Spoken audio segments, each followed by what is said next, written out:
பிரெட்டை வச்சு சிம்பிளான ஒரு ஸ்நாக்ஸ் ரெசிபி செய்யலாமா? இது செய்ய பிரெட்டோட சைடு பீசஸ்லாம் கட் பண்ணி எடுத்துக்கோங்க.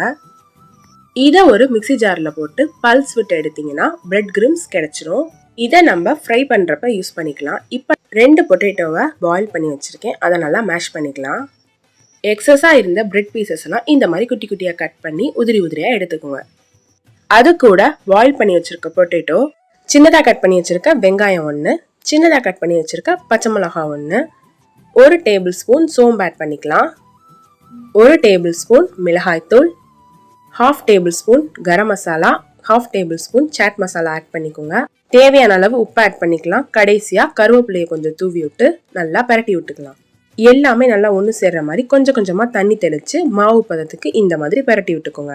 இதோட கண்டினியூவேஷன் பார்ட் 2 வரும். மறக்காமல் பாருங்கள். அதுக்கு நம்ம சேனலை சப்ஸ்கிரைப் பண்ணிக்கோங்க.